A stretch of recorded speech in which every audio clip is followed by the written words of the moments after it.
നമസ്കാരം. പ്രവാസ ലോകത്തെ വാർത്തകളും വിശേഷങ്ങളുമായി മിഡിസ്റ്റ് അവർ ആരംഭിക്കുന്നു. ഖത്തർ അമീർ Sheikh Tamim bin Hamad Al താനി ഇറാനിലെത്തി. ഇറാൻ പ്രസിഡന്റിന്റെ മരണത്തെ തുടർന്നാണ് അമീറിന്റെ സന്ദർശനം. ഇറാന്റെ പരമോന്നത നേതാവ് അലി ഖാംനെയുമായി കൂടിക്കാഴ്ച നടത്തിയ അമീർ ഇറാൻ പ്രസിഡന്റിന്റെ മരണത്തിൽ അനുശോചനം രേഖപ്പെടുത്തി. ഖത്തർ പ്രധാനമന്ത്രിയും വിദേശകാര്യമന്ത്രിയുമായ ഷെയ്ഖ് മുഹമ്മദ് ബിൻ അബ്ദുറഹ്മാൻ അൽ താനിയും അമീറിനൊപ്പം ഇറാനിലെത്തി. G20 ഉച്ചകോടിയിൽ പ്രഖ്യാപിച്ച ഇന്ത്യ ഗൾഫ് യൂറോപ്പ് സാമ്പത്തിക ഇടനാഴി പദ്ധതിയുടെ മുന്നൊരുക്കം ഊർജിതം. പദ്ധതി നടത്തിപ്പിന്റെ പ്രാരംഭ വിലയിരുത്തലിനായി ഇന്ത്യൻ സംഘം യുഎഇയിൽ നടത്തിയ സന്ദർശനം വിജയകരം. സൗദി അറേബ്യ ഉൾപ്പെടെ പദ്ധതിയുടെ ഭാഗമായ മറ്റു രാജ്യങ്ങളിലും ഇന്ത്യൻ സംഘം ഉടൻ സന്ദർശനം നടത്തും. ഷിപ്പിംഗ്, തുറമുഖം, ഉപരിതല ഗതാഗതം, വാണിജ്യം, വ്യവസായം, കസ്റ്റംസ് എന്നീ വകുപ്പുകളിൽ നിന്നുള്ള ഉന്നത ഉദ്യോഗസ്ഥരാണ് യുഎഇയിലെത്തിയ ഇന്ത്യൻ സംഘത്തിൽ ഉണ്ടായിരുന്നത്. വിവിധ വകുപ്പ് മേധാവികളുമായി നടന്ന ചർച്ച ഏറെ വിജയകരമായിരുന്നുവെന്ന് സംഘം പ്രതികരിച്ചു. സൗദി അറേബ്യ ഉൾപ്പെടെ പദ്ധതിയുടെ ഭാഗമായ മറ്റു രാജ്യങ്ങളിലും ഇന്ത്യൻ സംഘം വൈകാതെ തന്നെ സന്ദർശനം നടത്തും. മേഖലയിലെ രാജ്യങ്ങളെ തമ്മിൽ ബന്ധിപ്പിക്കുകയാണ് ഇടനാഴി മുഖേന പ്രധാനമായും ലക്ഷ്യമിടുന്നത്. വരുംകാലങ്ങളിൽ ഇന്ത്യ, മിഡിൽ ഈസ്റ്റ്, യൂറോപ്പ് എന്നിവയുടെ സാമ്പത്തിക ഏകീകരണത്തിനുള്ള മികച്ച മാധ്യമമായും പദ്ധതി മാറും. ഏഷ്യയിൽ നിന്ന് മിഡിൽ ഈസ്റ്റ് മുഖേന യൂറോപ്പിലേക്ക് അവസരങ്ങളുടെ വലിയ സാധ്യത തന്നെയാകും തുറക്കപ്പെടുക.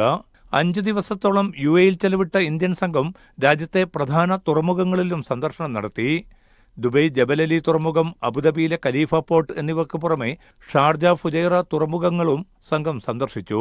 2 പ്രത്യേക ഇടനാഴികളാണ് ഇന്ത്യ മുന്നിൽ കാണുന്നത്. കിഴക്കൻ ഇടനാഴി ഇന്ത്യയെയും ഗൾഫിനെയും തമ്മിൽ ബന്ധിപ്പിക്കും. വടക്കൻ കോറിഡോർ ഗൾഫിനെയും യൂറോപ്പിനെയും ബന്ധിപ്പിക്കും. സമുദ്ര വാണിജ്യ സാധ്യതകളെ ഫലപ്രദമായി പ്രയോജനപ്പെടുത്തുക എന്നതാണ് ആദ്യഘട്ടത്തിൽ കോറിഡോർ പദ്ധതി മുന്നിൽ കാണുന്നത്. ചെലവ് കുറഞ്ഞതും സൗകര്യപ്രദവുമായ ചരക്കുകടത്ത് വാണിജ്യ നിക്ഷേപ മേഖലകളിൽ വലിയ കരുത്തായി മാറും. നിലവിലുള്ള സാധ്യതകൾ പരമാവധി പ്രയോജനപ്പെടുത്താനായാൽ സാമ്പത്തിക രംഗത്ത് മുന്നേറ്റം ഉറപ്പാക്കാൻ സാധിക്കുമെന്ന് ഇന്ത്യ യുഎഇ സംഘങ്ങൾ വിലയിരുത്തി. ആയിരക്കണക്കിന് പുതിയ തൊഴിലവസരങ്ങൾ രൂപപ്പെടുത്താനും പദ്ധതി സഹായകമാകും. Media 1 Dubai.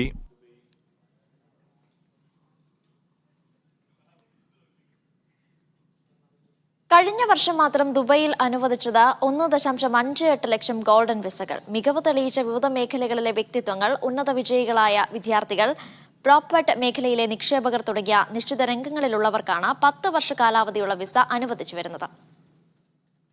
General directorate of residency and foreigners affairs ആണ് ഗോൾഡൻ വിസകൾ അനുവദിച്ചതിന്റെ കണക്കുകൾ പുറത്തുവിട്ടത്. 2022 കണക്കുകളെ അപേക്ഷിച്ച് കഴിഞ്ഞ വർഷം ഗോൾഡൻ വിസ ലഭിച്ചവരുടെ എണ്ണം ഇരട്ടിയായിട്ടുണ്ട്. 2022 ആകെ വിസ നേടിയവരുടെ എണ്ണം 79,617 ആയിരുന്നു. യാത്രക്കാരുടെ സേവനങ്ങൾക്ക് നിർമ്മിത ബുദ്ധി സംവിധാനം കൂടുതലായി ഉപയോഗിക്കാൻ ആസൂത്രണം ചെയ്തു വരികയാണെന്നും GDRFA ഡയറക്ടർ ജനറൽ വ്യക്തമാക്കി. ദുബൈ വിമാനത്താവളങ്ങളിലെ യാത്രക്കാരുടെ എണ്ണം പ്രവചിക്കുന്നതിനും സംവിധാനം ഉപകാരപ്പെടും. ഈ വർഷം ആദ്യപാദത്തിൽ GDRFA 35.18 ലക്ഷം ഇടപാടുകൾ പൂർത്തീകരിച്ചതായും അദ്ദേഹം പറഞ്ഞു. അതോടൊപ്പം 6 കോടി യാത്രക്കാർ ദുബൈയുടെ കര, വ്യോമ, കടൽ അതിർത്തികൾ വഴി യാത്ര ചെയ്യുകയും ചെയ്തു. Media 1 Dubai. വാർത്തയിലേക്ക്. ഖത്തറിൽ ഗതാഗത നിയമലംഘകർക്ക് പിഴ അടച്ചു തീർക്കാതെ ഇനി രാജ്യം വിടാനാകില്ല. പുതുക്കിയ നിയമ നടപടികൾ മെയ് 22 മുതൽ പ്രാബല്യത്തിൽ വരും. ഖത്തറിൽ ഗതാഗത നിയമലംഘനങ്ങളുള്ള വാഹനങ്ങൾക്കും വ്യക്തികൾക്കും ഇനി പിഴ അടച്ചു തീർക്കാതെ രാജ്യം വിടാനാകില്ല. ട്രാഫിക് പിഴ അടയ്ക്കുന്നതിനും വാഹന എക്സിറ്റ് പെർമിറ്റുകൾക്കുമായി 7 പുതിയ നിയമങ്ങൾ പ്രഖ്യാപിച്ചിരിക്കുകയാണ് ഖത്തർ ആഭ്യന്തര മന്ത്രാലയം. മോട്ടോർ വാഹനങ്ങൾ രാജ്യത്ത് നിന്ന് പുറത്തു കടക്കുന്നതിന് ജനറൽ ഡയറക്ടറേറ്റ് ഓഫ് ട്രാഫിക്കിൽ നിന്ന് പെർമിറ്റ് ലഭിച്ചിരിക്കണം. പെർമിറ്റ് ലഭിക്കുന്നതിന് വാഹനത്തിന് അടച്ചു തീർപ്പാക്കാത്ത ട്രാഫിക് പിഴകൾ ഉണ്ടാകരുത്. വാഹനം പോകുന്ന സ്ഥലം എവിടെയെന്ന് വ്യക്തമാക്കിയിരിക്കണം. കൂടാതെ പെർമിറ്റിനായി അപേക്ഷിക്കുന്നയാൾ വാഹനത്തിന്റെ ഉടമയായിരിക്കണം. അല്ലെങ്കിൽ വാഹനം രാജ്യത്തിന് പുറത്തു പോകുന്നതിന് ഉടമയുടെ സമ്മതരേഖ ഹാജരാക്കേണ്ടതുണ്ട്. നടപടിക്രമങ്ങൾ ലംഘിക്കുന്നവർക്ക് വാഹനം പിടിച്ചെടുക്കൽ ഉൾപ്പെടെയുള്ള നിയമ നടപടികൾ നേരിടേണ്ടി വരും. ഖത്തർ ആഭ്യന്തര മന്ത്രാലയത്തിനു കീഴിലെ ജനറൽ ട്രാഫിക് ഡയറക്ടറേറ്റ് അധികൃതരാണ് വാർത്താസമ്മേളനത്തിലൂടെ ഇക്കാര്യം വ്യക്തമാക്കിയത്. പരിഷ്കരിച്ച നിയമ നടപടികൾ മെയ് 22 മുതൽ പ്രാബല്യത്തിൽ വരും. Media 1 Doha. ബയോമെട്രിക് പൂർത്തിയാക്കിയില്ലെങ്കിൽ പൗരന്മാർക്കും പ്രവാസികൾക്കുമുള്ള എല്ലാ ഇടപാടുകളും നിർത്തിവെക്കുമെന്ന് കുവൈത്ത് ആഭ്യന്തര മന്ത്രാലയത്തിന്റെ മുന്നറിയിപ്പ്. സഹൽ ആപ്ലിക്കേഷൻ വഴിയോ മെറ്റ പ്ലാറ്റ്ഫോം വഴിയോ അപ്പോയിന്റ്മെന്റുകൾ ബുക്ക് ചെയ്യാം. ബുക്ക് ചെയ്യാതെ എത്തുന്നവരെ പ്രവേശിപ്പിക്കില്ല. പ്രവാസികൾക്ക് ഡിസംബർ 30 വരെയും സ്വദേശികൾക്ക് സെപ്റ്റംബർ 30 വരെയുമാണ് ബയോമെട്രിക് എടുക്കാനുള്ള സമയപരിധി. ബഹ്റൈനിൽ നിയമവിരുദ്ധമായി ജോലി ചെയ്യുന്നവർക്കും അനധികൃത താമസക്കാർക്കുമെതിരെയുള്ള നടപടികൾ തുടരുന്നു. ഒരാഴ്ചക്കാലത്തിനുള്ളിൽ തൊഴിൽ താമസ നിയമം ലംഘിച്ചതായി കണ്ടെത്തിയ 175 പ്രവാസികളെ രാജ്യത്ത് നിന്നും നാടുകടത്തി. ലേബർ മാർക്കറ്റ് റെഗുലേറ്ററി അതോറിറ്റി രാജ്യത്തെ വിവിധ ഗവർണറേറ്റുകളിൽ നടത്തിയ പരിശോധനകളിലാണ് നിയമലംഘകരെ കണ്ടെത്തുകയും 175 അനധികൃത താമസക്കാരെ നാടുകടത്തുകയും ചെയ്തത്. മെയ് 12-നും 18-നും ഇടയിലുള്ള ഒരാഴ്ച കാലയളവിൽ 1512 പരിശോധനകളാണ് രാജ്യത്ത് നടന്നത്. 11 സംയുക്ത പരിശോധനാ ക്യാമ്പയിനുകളും ഈ കാലയളവിൽ നടന്നു. ഈ വർഷം ഇതുവരെ LMRAയുടെ നേതൃത്വത്തിൽ 16,279 പരിശോധനകളും 230 സംയുക്ത പരിശോധനാ ക്യാമ്പയിനുകളും നടന്നതായി അധികൃതർ അറിയിച്ചു. പരിശോധനകളിൽ 1323 നിയമലംഘനങ്ങൾ രജിസ്റ്റർ ചെയ്യുകയും 2156 നിയമവിരുദ്ധ തൊഴിലാളികളെ രാജ്യത്തുനിന്ന് നാടുകടത്തുകയും ചെയ്തു. Nationality, passport and resident affairs, police directorate, വാണിജ്യ വ്യവസായ മന്ത്രാലയം, ഉത്തരമേഖല മുനിസിപ്പൽ കൌൺസിൽ, ദക്ഷിണമേഖല മുനിസിപ്പൽ കൌൺസിൽ എന്നിവയുടെ സഹകരണത്തോടെയായിരുന്നു LMRA നടത്തിയ പരിശോധനകൾ. അനധികൃത നിയമവിരുദ്ധ വിദേശ തൊഴിലാളികളുടെ സാന്നിധ്യം അവസാനിപ്പിക്കുന്നതിന് കൂടുതൽ ശക്തമായ പരിശോധനകളും നടപടികളും വരും ദിവസങ്ങളിൽ ഉണ്ടാകുമെന്ന് ലേബർ മാർക്കറ്റ് റെഗുലേറ്ററി അതോറിറ്റി അറിയിച്ചു. Siraj Pallikkara, media 1, Bahrain. ഖത്തറിൽ ലിമോസിനുകൾ, ടാക്സികൾ, ബസ്സുകൾ, ഡെലിവറി മോട്ടോർ സൈക്കിൾ എന്നിവ ഹൈവേയിൽ ഇടത് പാത ഉപയോഗിക്കുന്നത് നിരോധിച്ചു. ഖത്തർ ആഭ്യന്തര മന്ത്രാലയമാണ് ഇക്കാര്യം അറിയിച്ചത്. ഖത്തറിൽ പരിഷ്കരിച്ച ട്രാഫിക് നിയമപ്രകാരം 25 യാത്രക്കാരിൽ കൂടുതലുള്ള ബസ്സുകൾ, ടാക്സികൾ, ലിമോസിനുകൾ എന്നിവ 3 അതിലധികമോ പാതകളുള്ള റോഡുകളിൽ ഇടതുപാത ഉപയോഗിക്കുന്നത് നിരോധിച്ചിരിക്കുകയാണ്. ഡെലിവറി മോട്ടോർ സൈക്കിൾ റൈഡർമാർ എല്ലാ റോഡുകളിലും വേഗത കുറഞ്ഞ വലത് ലൈനാണ് ഉപയോഗിക്കേണ്ടത്. ഇന്റർസെക്ഷനുകൾക്ക് കുറഞ്ഞത് 300 മീറ്റർ മുമ്പായി ഈ വാഹനങ്ങൾക്ക് ലൈൻ മാറ്റാൻ അനുവാദമുണ്ട്. മെയ് 22 മുതൽ പുതുക്കിയ നിയമ നടപടികൾ പ്രാബല്യത്തിൽ വരും. നിയമലംഘകർക്കെതിരെ കനത്ത നടപടികൾ സ്വീകരിക്കും. ആഭ്യന്തര മന്ത്രാലയത്തിന്റെ പബ്ലിക് റിലേഷൻസ് വകുപ്പ് ഡയറക്ടർ നടത്തിയ വാർത്താ സമ്മേളനത്തിലാണ് ഇക്കാര്യം അറിയിച്ചത്. Media 1, Doha. لبيك اللهم لبيك لبيك لا شريك لك لبيك. ഹജ്ജിനായി മലയാളി ഹാജിമാർ മക്കയിലേക്ക് എത്തുന്നത് തുടരുന്നു. ഉംറ പൂർത്തിയാക്കുന്ന ഹാജിമാർ മക്കയിലെ ചരിത്ര സ്ഥലങ്ങളും സന്ദർശിക്കും. ഇതിനകം 3 ലക്ഷത്തിലേറെ തീർത്ഥാടകർ സൗദിയിലെത്തിയിട്ടുണ്ട്. സംസ്ഥാന ഹജ്ജ് കമ്മിറ്റിക്ക് കീഴിൽ കരിപ്പൂരിൽ നിന്നുള്ള തീർത്ഥാടകരുടെ വരവ് തുടരുകയാണ്. ജിദ്ദയിലെത്തുന്ന ഹാജിമാരെ മക്കയിലേക്ക് ബസ്സുകളിലാണ് എത്തിക്കുന്നത്. മക്കയിലെത്തുന്ന ഹാജിമാർ വിശ്രമം കഴിഞ്ഞയുടനെ ഉംറ പൂർത്തിയാക്കുന്നുണ്ട്. ഓരോ ദിനവും 500ഓളം ഹാജിമാരാണ് എത്തുന്നത്. കഴിഞ്ഞുകൂടെ ഏതാനും കുറേ പ്രയാസങ്ങൾ എന്തായാലും നമുക്കുണ്ടാവും. ആ പ്രയാസങ്ങൾ എളുപ്പമാക്കി തീർക്കാൻ നമുക്ക് ശ്രമിക്കുക. കാരണം എല്ലാവരും അറിയുന്ന ആൾക്കാരാണ്. പിന്നെ കുറേ ഇത് സാക്രിഫൈസിൻ്റെ പിന്നെ ഒരു ഓർമ്മ പുതുക്കലല്ല. മെയ് 26-ന് കൊച്ചിയിൽ നിന്നും ജൂൺ 1-ന് കണ്ണൂരിൽ നിന്നും ഹാജിമാരുടെ വരവ് ആരംഭിക്കും. ഇതോടെ മലയാളി തീർത്ഥാടകരുടെ വരവിനും വേഗമേറും. ഹജ്ജ് കമ്മിറ്റിക്ക് കീഴിലെത്തുന്നവരുടെ എണ്ണത്തിൽ റെക്കോർഡാണ് ഈ വർഷമുള്ളത്. 17,883 പേരാണ് സംസ്ഥാന ഹജ്ജ് കമ്മിറ്റി മുഖേന ഇത്തവണ ഹജ്ജിനെത്തുക. കഴിഞ്ഞ വർഷം 11,000-ലേറെ പേരായിരുന്നു വന്നത്. ഈ വർഷവും 10,000-ലേറെ പേർ സ്ത്രീകളാണ്. രക്ഷകർത്താവില്ലാതെ, അതായത് തുണയില്ലാതെ ഹജ്ജിലെത്തുന്നവരിൽ 3,582 സ്ത്രീകളുമുണ്ട്.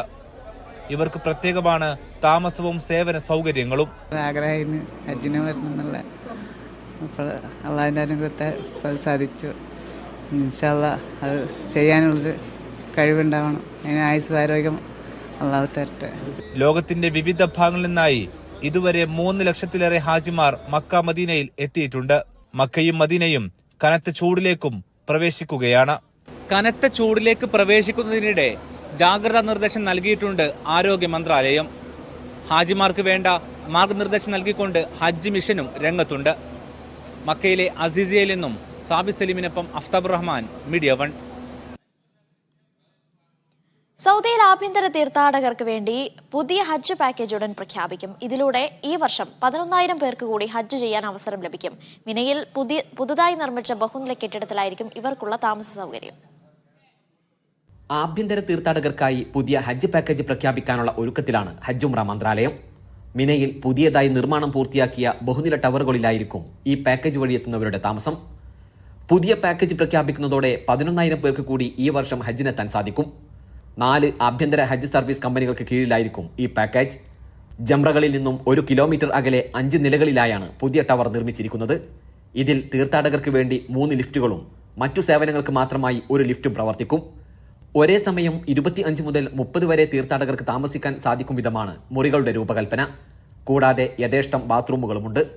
മക്ക നിവാസികൾക്ക് വേണ്ടി മാത്രമായി ഏകദിന ഹജ്ജ് പാക്കേജ് പ്രഖ്യാപിക്കുന്ന കാര്യവും മന്ത്രാലയത്തിന്റെ പരിഗണനയിലുണ്ട്. Gafoor Kondotty, media 1, Mecca. ബലിപെരുന്നാളിനായി കുവൈത്തിലേക്ക് ജോർദാനിൽ നിന്നുള്ള നയിമി ആടുകളെ ഇറക്കുമതി ചെയ്യുമെന്ന് life stock and animal feed trading company CEO. 10,000-ലധികം ആടുകളെയാണ് കരമാർഗം ബലികർമ്മത്തിനായി എത്തിക്കുക. ആടിന് ആവശ്യക്കാർ ഏറിയതോടെയാണ് തീരുമാനം. 1990 ശേഷം ആദ്യമായാണ് അബ്ദലി അതിർത്തിയിലൂടെ ആടുകളെ എത്തിക്കുന്നത്. അടുത്ത ദിവസങ്ങളിൽ തുർക്കിയിൽ നിന്നും സിറിയയിൽ നിന്നും ആടുകളെ ഇറക്കുമതി ചെയ്യുമെന്നും മെനാവൽ അൽവവാൻ പറഞ്ഞു.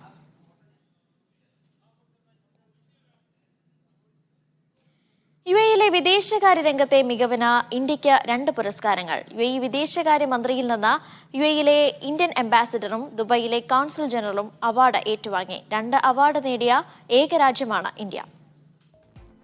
അബുദാബിയിലെ വിദേശകാര്യ മന്ത്രാലയം ആസ്ഥാനത്ത് നടന്ന ചടങ്ങിൽ മന്ത്രി Sheikh Abdullah bin Zayed Al നഹ്യാനാണ് പുരസ്കാരങ്ങൾ സമ്മാനിച്ചത്. ഇന്ത്യക്ക് വേണ്ടി അംബാസിഡർ സഞ്ജയ് സുധീറും ദുബൈയിലെ കോൺസുൽ ജനറൽ സതീഷ് കുമാർ ശിവനും അവാർഡുകൾ ഏറ്റുവാങ്ങി. 18 രാജ്യങ്ങളുടെ നയതന്ത്ര ഉദ്യോഗസ്ഥർക്കായിരുന്നു പുരസ്കാരം. ഇതിൽ 2 പുരസ്കാരങ്ങൾ നേടിയ ഏക രാജ്യം ഇന്ത്യയാണ്. വിദേശകാര്യ മന്ത്രാലയം ഉദ്യോഗസ്ഥർക്കുൾപ്പെടെ വിവിധ വിഭാഗങ്ങളിലായി 34 പുരസ്കാരങ്ങളാണ് സമ്മാനിച്ചത്. Media 1, Abu Dhabi. ഒമാൻ ഭരണാധികാരി സുൽത്താൻ ഹൈതം ബിൻ താരിഖിന്റെ ജോർദാൻ സന്ദർശനത്തിന് തുടക്കം. 2 ദിവസത്തെ ഔദ്യോഗിക സന്ദർശനത്തിനായി ജോർദാനിൽ എത്തിയ സുൽത്താനും പ്രതിനിധി സംഘത്തിനും ഊഷ്മള വരവേൽപ്പാണ് ലഭിച്ചത്. ഔദ്യോഗിക ജോർദാൻ സന്ദർശനത്തിനെത്തിയ ഒമാൻ സുൽത്താൻ ഹൈതം ബിൻ താരിഖ് അബ്ദുള്ള 2ാമൻ രാജാവുമായി കൂടിക്കാഴ്ച നടത്തി. അമ്മാനിലെ ബാസ്മാൻ കൊട്ടാരത്തിൽ നടന്ന ചർച്ചയിൽ ഉഭയകക്ഷി ബന്ധങ്ങളും അവ മെച്ചപ്പെടുത്തുന്നതിനുള്ള മാർഗങ്ങളും ചർച്ച ചെയ്തു. പ്രാദേശിക അന്തർദേശീയ വിഷയങ്ങളിൽ വീക്ഷണങ്ങളും കൈമാറി. അറബ് സംയുക്ത പ്രവർത്തനവുമായി ബന്ധപ്പെട്ട വിഷയങ്ങളും ഇരുവരും ചർച്ച ചെയ്തു. സുൽത്താന്റെ സന്ദർശനത്തിന്റെ ഭാഗമായി ഇരു രാജ്യങ്ങളും തമ്മിൽ വിവിധ സഹകരണ കരാറുകളിലും ഒപ്പുവെച്ചേക്കും. ഒമാൻ പ്രതിനിധി സംഘം ജോർദാനിലെ വിവിധ മന്ത്രിമാരുമായും ഉന്നത ഉദ്യോഗസ്ഥരുമായും കൂടിക്കാഴ്ച നടത്തും. സുൽത്താന്റെ സന്ദർശനവും അബ്ദുള്ള 2ാമൻ രാജാവുമായുള്ള കൂടിക്കാഴ്ചയും ഇരു രാജ്യങ്ങളും തമ്മിലുള്ള സാമ്പത്തിക, ടൂറിസം, വ്യാപാര, നിക്ഷേപ മേഖലകളിൽ സഹകരണം വർദ്ധിപ്പിക്കുന്നതിനുള്ള സുപ്രധാന ചുവടുവയ്പായാണ് അധികൃതർ കാണുന്നത്. Media 1, Muscat. കുവൈത്തിലെ ഷുവൈക്കിൽ ഉപേക്ഷിക്കപ്പെട്ട കാറുകൾക്ക് യാർഡുകൾ അനുവദിക്കണമെന്നാവശ്യപ്പെട്ട കുവൈത്ത് മുനിസിപ്പൽ കൗൺസിൽ അംഗം. ഈ കാറുകൾ മൂലം പ്രദേശത്ത് വലിയ തിരക്കാണ് അനുഭവപ്പെടുന്നത്. വ്യവസായ മേഖലയിലെ യാർഡുകൾ കൈകാര്യം ചെയ്യാൻ പബ്ലിക് ഫെസിലിറ്റേറ്റ് മാനേജ്മെന്റ് കമ്പനിയെ ചുമതലപ്പെടുത്തണമെന്നും ഫഹദ് അൽ അബ്ദുൽ ജാദർ ആവശ്യപ്പെട്ടു. തിരുവനന്തപുരം സ്വദേശിയെ 40 ദിവസത്തിലേറെയായി ദുബായിൽ കാണാനില്ലെന്ന് പരാതി. നെല്ലിമുക്ക് സ്വദേശി ജിതിനെയാണ് കഴിഞ്ഞ ഏപ്രിൽ 8 മുതൽ കാണാതായത്. മകനെ കണ്ടെത്താൻ സഹായിക്കണമെന്നാവശ്യപ്പെട്ട് മാതാവ് നാട്ടിൽ നിന്ന് അധികൃതർക്ക് പരാതി നൽകി. 2018 മുതൽ ദുബൈയിലെ ഒരു ആംബുലൻസ് സർവീസ് കമ്പനിയിൽ ENT വിഭാഗം ജീവനക്കാരനായിരുന്നു ജിതിൻ. കോവിഡ് കാലത്ത് പക്ഷേ ജോലി നഷ്ടപ്പെട്ട് തൊഴിലന്വേഷണത്തിലായിരുന്നു ഇദ്ദേഹമെന്ന് കുടുംബം പറയുന്നു. ജോലിയില്ലാത്തതിനാൽ ഈ വർഷം മാർച്ചിൽ ഇദ്ദേഹത്തിന്റെ വിസ കാലാവധി കഴിഞ്ഞു. തൊട്ടടുത്ത ദിവസം മുതലാണ് ജിതിനെക്കുറിച്ച് വിവരമില്ലാതായതെന്ന് അമ്മ ശോഭ നൽകിയ പരാതിയിൽ പറയുന്നു. പിന്നെ വേറെ ജോലിയൊന്നും ഇല്ലാതിരിക്കുകയും ചെയ്തു. അങ്ങനെ സാമ്പത്തികമായി കടഭാരങ്ങളുണ്ടായി. തുടർന്ന് വിസയും പാസ്പോർട്ട് എക്സ്പയർ ആവുകയും നാട്ടിലേക്ക് വരാൻ പറ്റാത്ത സാഹചര്യം ഉണ്ടായി. 4/8/2024 വരെ എന്നെ ഫോണിൽ ബന്ധപ്പെടുമായിരുന്നു വല്ലപ്പോഴും. ഇപ്പോൾ ഒരു വിവരവുമില്ല. ഞങ്ങൾ എംബസി, MB അവരെല്ലാം സമീപിച്ചു. അവരുടെ അടുത്ത് നിന്നും സഹായവും കിട്ടിയില്ല. എന്തെങ്കിലും എൻ്റെ മകനെ കണ്ടെത്തുന്നതിന് വേണ്ടി സഹായം ചെയ്തു തരണമെന്ന് അഭ്യർത്ഥിക്കുന്നു. മകനെ കണ്ടെത്താൻ സഹായിക്കണമെന്നാവശ്യപ്പെട്ട് നാട്ടിലുള്ള കുടുംബം നോർക്കയിലും ശശി തരൂർ MPക്കും പരാതി നൽകിയിട്ടുണ്ട്. വിസ കാലാവധി തീർന്ന് അനധികൃത താമസക്കാരനായതിന്റെ പേരിൽ ജിതിൻ പിടിയിലായതാണോ എന്ന ആശങ്കയും കുടുംബത്തിനുണ്ട്. Media 1, Dubai. Dubai Indian consulate രേഖകൾ ഡിജിറ്റൽ വൽക്കരിക്കാൻ ഒരുങ്ങുന്നു. 2.5 ലക്ഷത്തോളം പേജുകൾ വിവരങ്ങൾ തെരഞ്ഞുപിടിക്കാൻ സാധിക്കുന്ന വിധം ഡിജിറ്റൽ വൽക്കരിക്കാൻ കോൺസുലേറ്റ് ടെൻഡർ വിളിച്ചു. രേഖകൾ ഡിജിറ്റൽ വൽക്കരിക്കാനുള്ള ഉപകരണങ്ങളും സാങ്കേതിക വിദ്യകളുമുള്ള UAE സ്ഥാപനങ്ങൾ അടുത്ത മാസം 12-നകം അപേക്ഷ സമർപ്പിക്കണമെന്ന് അധികൃതർ പറഞ്ഞു. OICC ദമ്മാം കോഴിക്കോട് ജില്ലാ കമ്മിറ്റി ഈ വർഷത്തെ PM നജീബ് മെമ്മോറിയൽ അവാർഡ് ജേതാക്കളെ പ്രഖ്യാപിച്ചു. ഈ മാസം 31-ന് സംഘടിപ്പിക്കുന്ന പരിപാടിയിൽ പുരസ്കാരങ്ങൾ സമ്മാനിക്കും. OICC സ്ഥാപക നേതാക്കളിൽ ഒരാളായ അന്തരിച്ച PM നജീബിന്റെ സ്മരണാർത്ഥം ഏർപ്പെടുത്തിയ പുരസ്കാരങ്ങൾ പ്രഖ്യാപിച്ചു. പുരസ്കാരത്തിന്റെ 3-ാം പതിപ്പ് 4 മേഖലകളിൽ നിന്നുള്ള വ്യക്തിത്വങ്ങൾക്ക് സമ്മാനിക്കുമെന്ന് സംഘാടകർ വാർത്താസമ്മേളനത്തിൽ അറിയിച്ചു. രാഷ്ട്രീയ, വിദ്യാഭ്യാസ, ജീവകാരുണ്യ, കായിക മേഖലയിൽ നിന്നും 5 പേർക്ക് ഇത്തവണ പുരസ്കാരങ്ങൾ സമ്മാനിക്കും.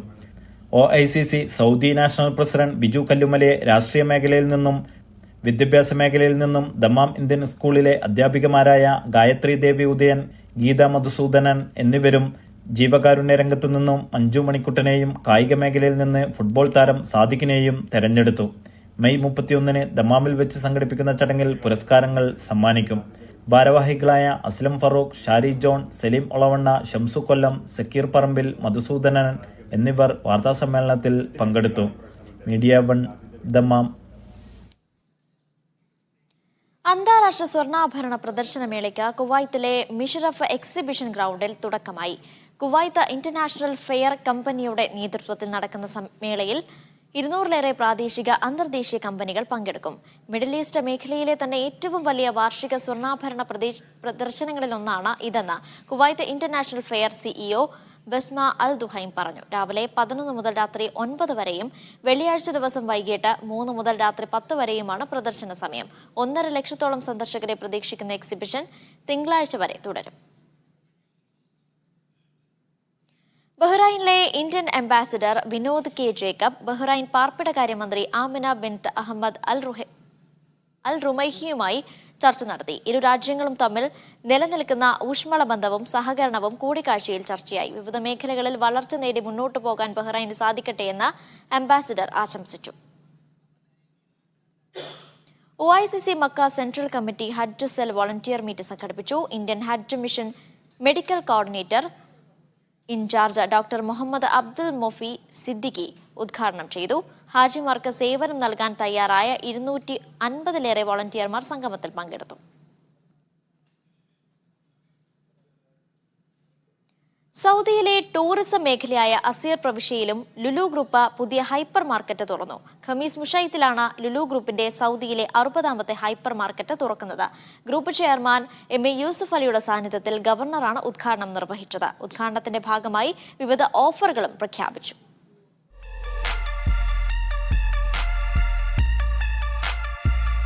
സൗദിയുടെ ടൂറിസം ഹൈറേഞ്ചായ അബഹയിൽ നിന്നും ഏതാനും കിലോമീറ്റർ അകലെയാണ് ഖമീസ് മുഷൈത്തിലെ ലുലുവിന്റെ സൗദിയിലെ 60ാമത്തെ hyper market.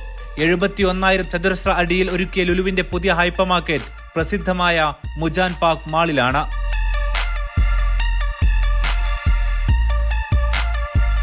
Lulu group chairman MA Yusuf അലിയുടെയും വിശിഷ്ട വ്യക്തികളുടെയും സാന്നിധ്യത്തിൽ Khamis Mushait governor Khalid bin Abdul Aziz bin മുഷൈത്താണ് ഉദ്ഘാടനം നിർവഹിച്ചത്. ലോകോത്തര ഷോപ്പിംഗ് അനുഭവം പുതിയ ഹൈപ്പർ മാർക്കറ്റും ഓരോരുത്തർക്കും നൽകുമെന്ന് group chairman MA Yusuf Ali പറഞ്ഞു. ഇത് ഞങ്ങളുടെ 60ാമത്തെ ബ്രാഞ്ചാണ്.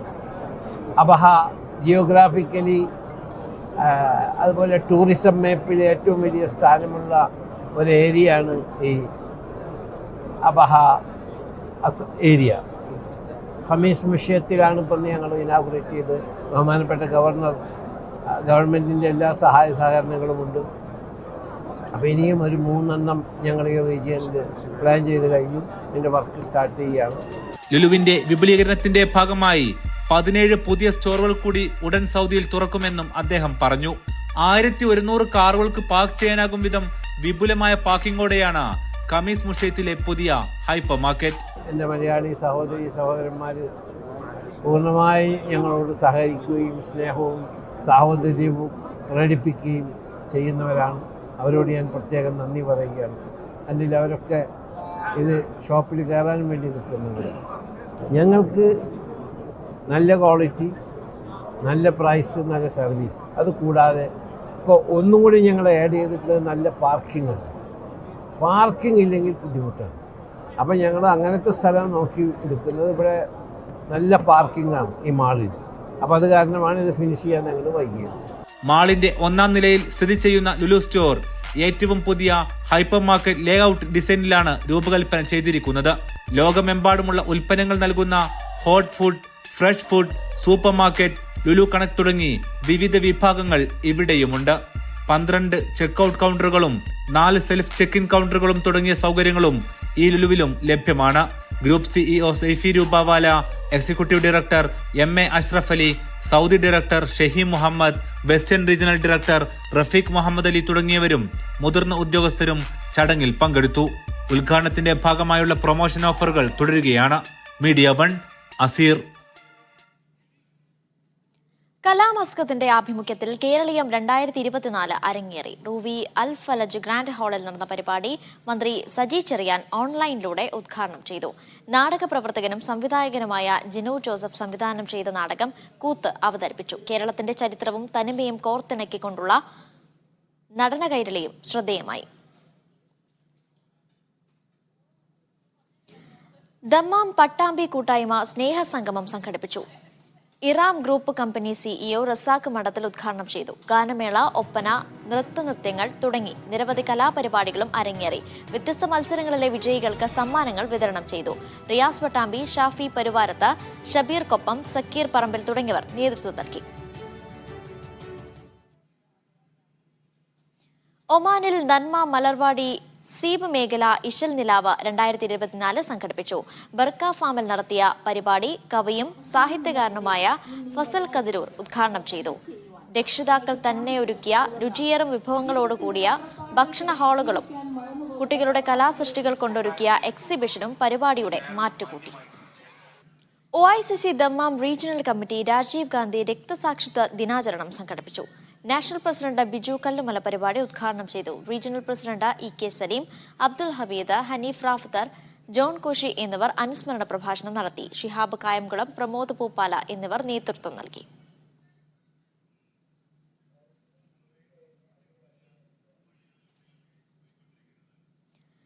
കുവൈത്തിൽ നടന്ന അമീർ കപ്പ് ഫുട്ബോൾ ടൂർണമെന്റിൽ ഖാദീസിയ ജേതാക്കൾ ജാബിർ അൽ അഹമ്മദ് അന്താരാഷ്ട്ര സ്റ്റേഡിയത്തിലെ കലാശ പോരാട്ടത്തിൽ സാൽമിയയെ എതിരില്ലാത്ത 1 ഗോളിനാണ് തോൽപ്പിച്ചത്. അമീർ കപ്പിന്റെ ചരിത്രത്തിൽ ഖാദീസിയയുടെ 17ാം കിരീടമാണിത്. ജേതാക്കൾക്കുള്ള സമ്മാനങ്ങൾ കുവൈത്ത് അമീർ വിതരണം ചെയ്തു.